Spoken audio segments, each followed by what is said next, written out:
Hey guys, James Wolf here, and today is another episode of 80 Days. I'm a little worried about this one because today I just updated Bandicam, which is my recording software. I'm seeming to be getting slightly higher frame rates. Instead of 10, I'm getting 12. Solid 12, by the way. And I still don't have my headphones in for my computer. It is recording sound, but I don't have them in, so I don't have to hear the clippity clop of horses' hooves, or any of that nonsense. Mostly the music. I am currently listening to, on my phone, of course, Barbecue Stain by Tim McGraw.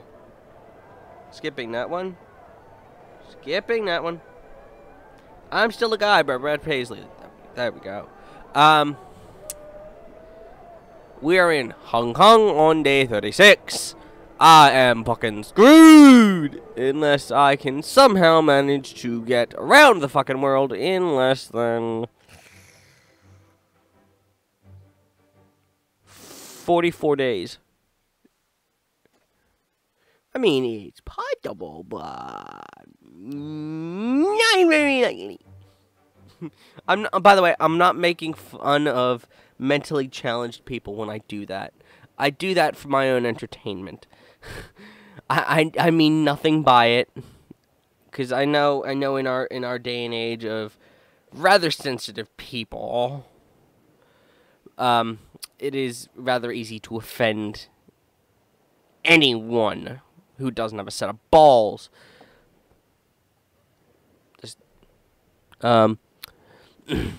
I was looking over a bolt of navy Chinese silk when a man accosted me. This man had a mustache so fine, so luxuriant, so well tended to, that I briefly lost the power of speech.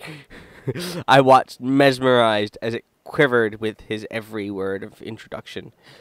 It seems his name was Fix. Was there a Chris before that? You know, Chris Fix? No one? Okay.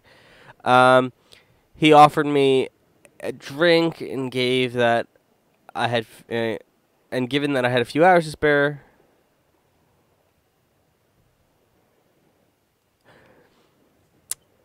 I could not, in good conscience, say no or refuse. He led me into a dingy basement, where a sour-faced Chinese woman presided over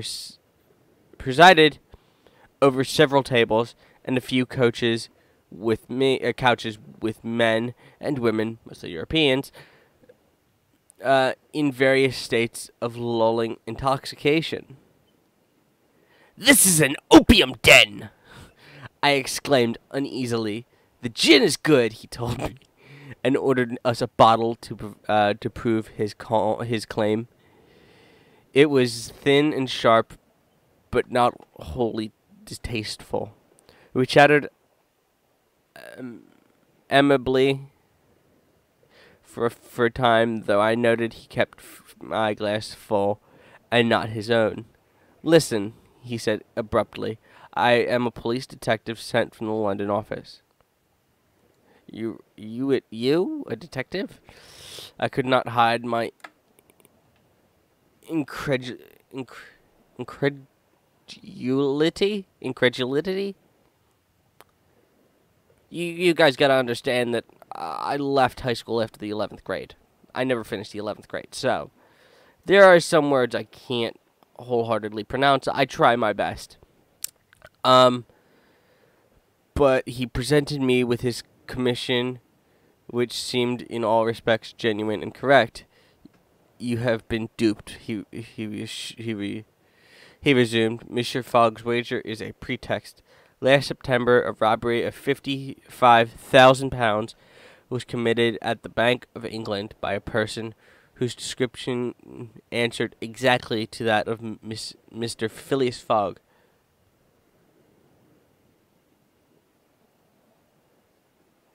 "What nonsense!" I cried, striking the table with my fist. "My master is the most honorable of men. You know scarcely anything of your master. He fixed ground on. You you went into his service the day he departed on his so-called wager, carrying a little but a large quantity of banknotes. He is an honest man, I asserted, mechanic. Hold on a second. Okay, we're good. So I'm changing songs. I asserted mechanically, though in the face of Fix's absolute certainty, I found myself assailed with prickles of doubt. The detective hissed a breath which fluttered the tips of his oiled mustache.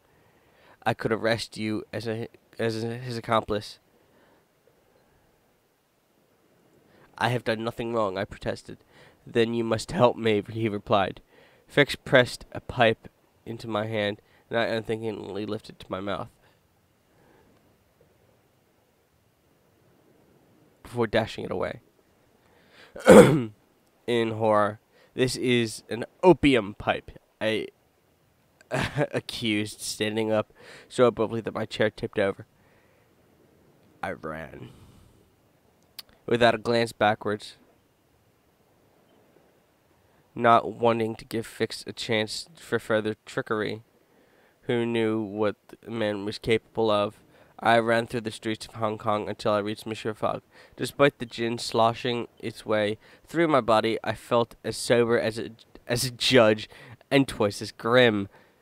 Relationship with Monsieur Fogg, however, has strengthened slightly. Plan? You gotta be shitting me. 100 pounds? You don't say. You. Wait a minute. Can I take this route directly? Because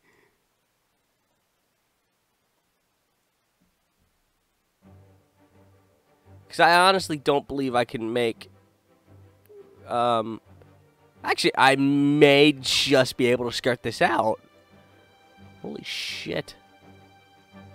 That hit me like a ton of fucking bricks. 4/8. $700. $800, and it leaves in 3 days.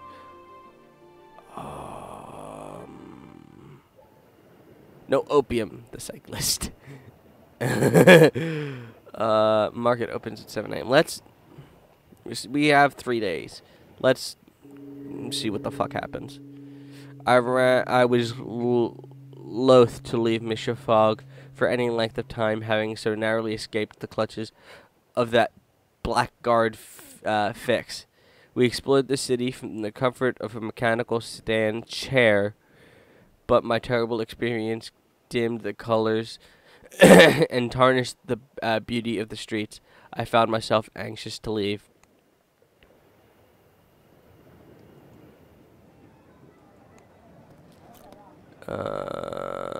I do wanna.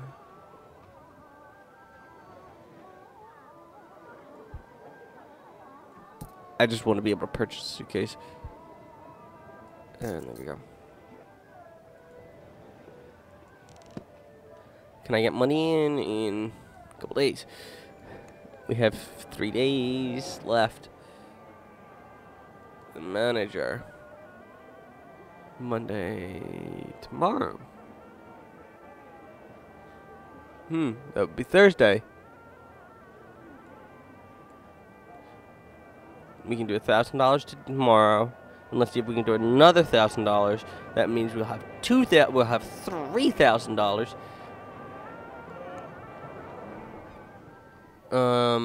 Yeah. I've also been. Oh, hold on. Before we turned in for the night, I attended to Monsieur Fogg.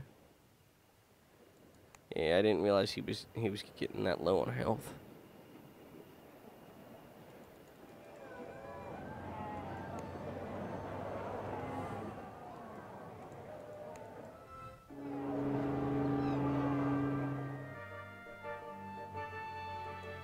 No, we're going to. Let's see if we can get another 1,000.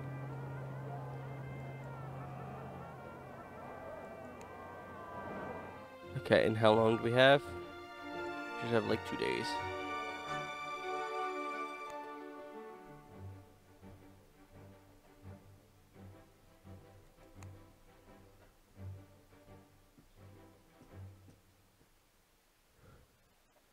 So 800 pounds and yeah, I'd rather actually I'd rather wait.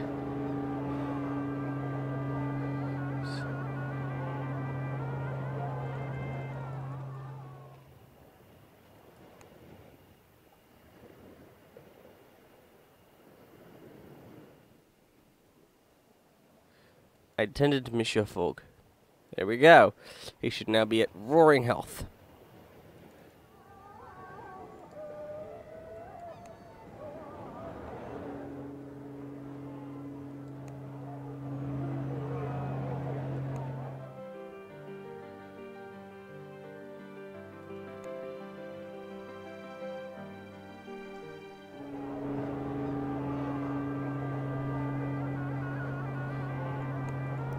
One more night.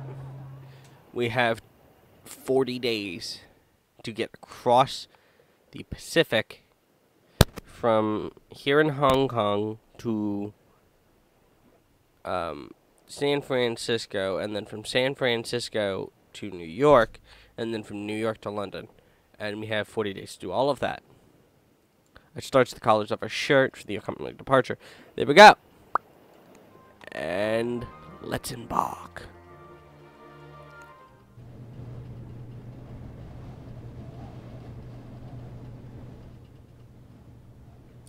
The Jaded Tiger was an old mood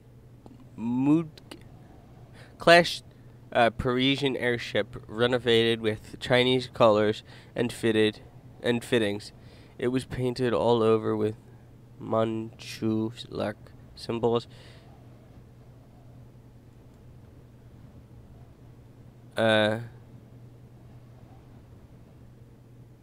Swastikas? What? Okay, then.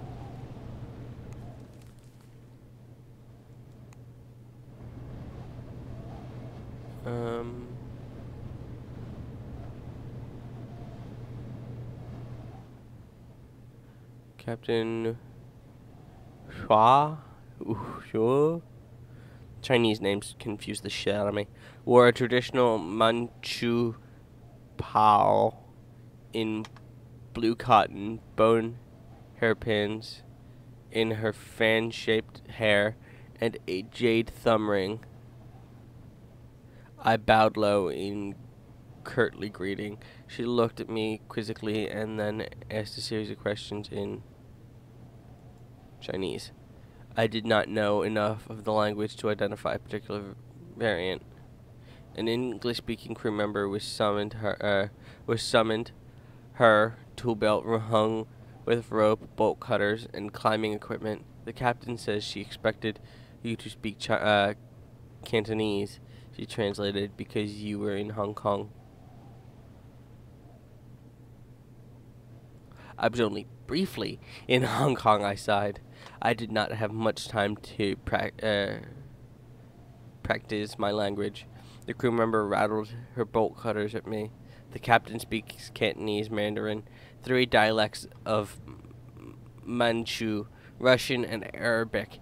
Are any of those known to you? I am afraid not. I conceded, sorry. The captain, for all her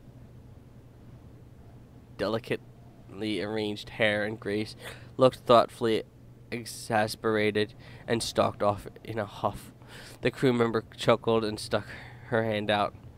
Song Ying, looks like I'll be looking after you and your master for this trip. Madam Song?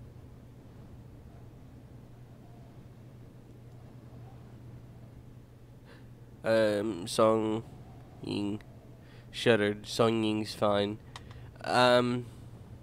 Jing, sorry. Try not to mangle it too much. Pespetier. Her pronunciation was, of course, flawless. Merdi.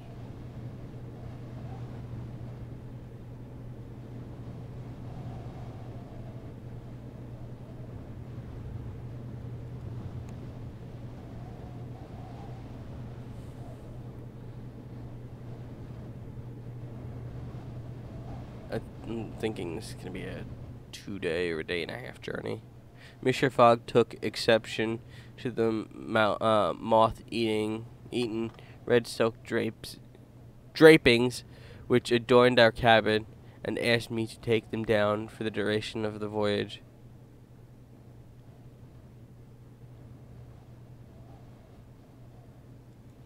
Is it the condition that you cannot bear? I asked. Doesn't matter, he replied, with perfect quantium. Only if a man has a right to know why he's doing things.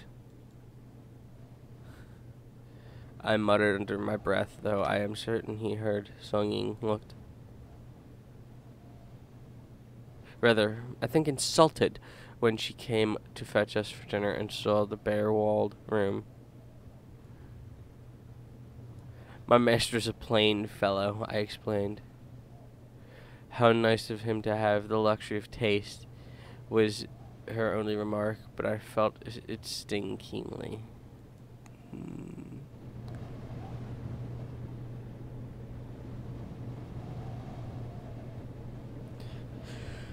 We should be able to get some nice shit in Yokohama.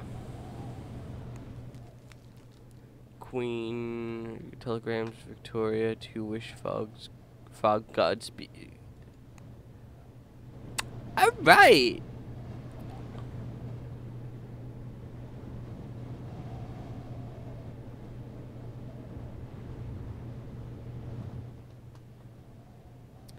We dined in the captain's quarters, accompanied by Song Ying, Jing, whatever. A Siberian tiger skin rug sprawled across the floor, the captain's sleeves groaned under the weight of so many books. A note of Siberian indulgence in an otherwise plainly decorated room. The captain shot at herself, Song Ying remarked, miming an arrow shot. She loves archery almost as much as she loves the jaded tiger. How did she come to be a captain?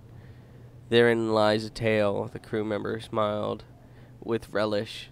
The captain's father was too old and weak to join the army, and so Captain put on the clothes of a boy and rode out to take his place.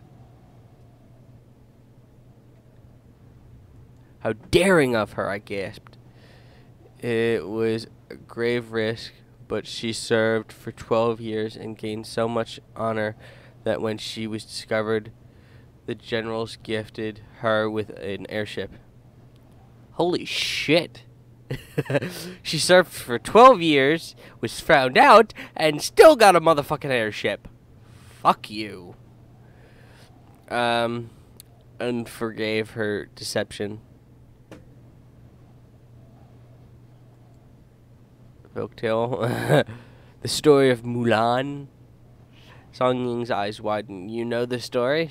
She said flatly, and then shrugged. You are not so ignorant as you seem. A most stimulating dinner at the captain's table, all told. Trying to see if we know our bullshit. Well, we know our bullshit, honey. We know our bullshit.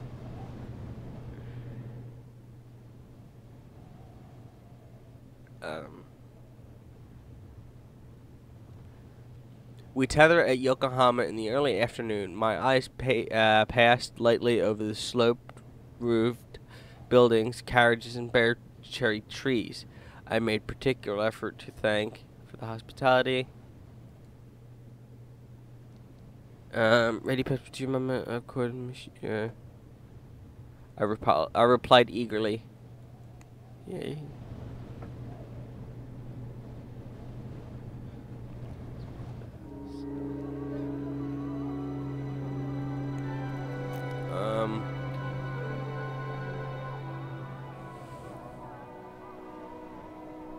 Valuable.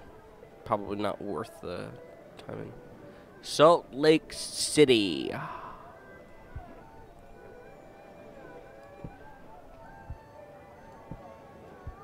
Let's go with that. Wait a minute, where is Salt Lake City?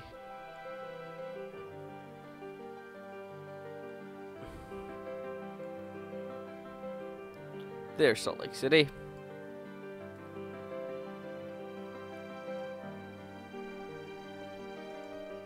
There we go. Just click that.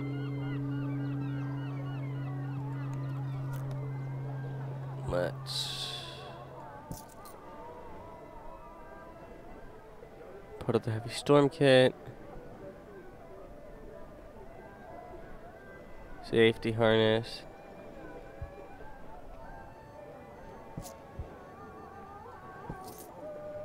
Holy shit, didn't I sell that for more than I bought it for?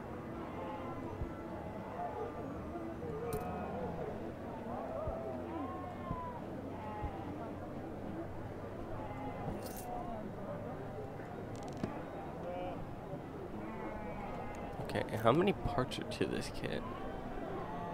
2 of 3. Explore.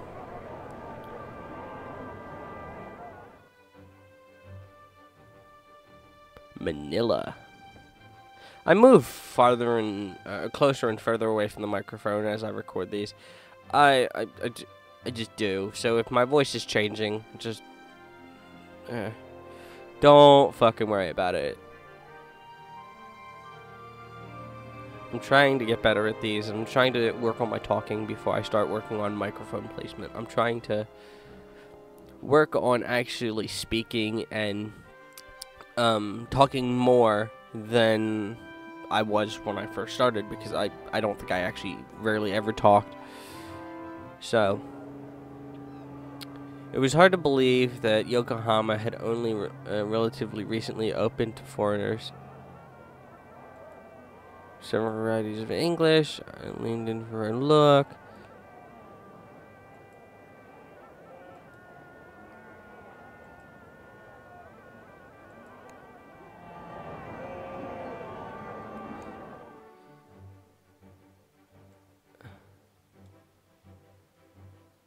$3,000. 14 leaves tomorrow at noon, and it takes 14 days. But we always know that unless we can, unless we can get a mutiny, it always goes down to here. So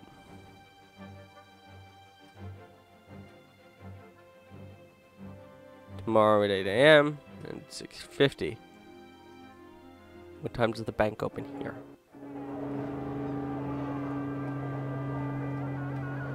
12 p.m.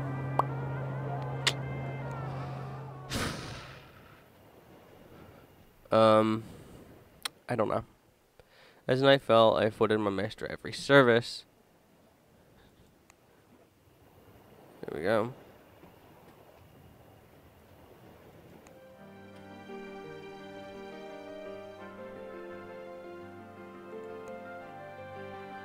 Arriving next Wednesday, so it takes a fucking week. It takes a fucking week.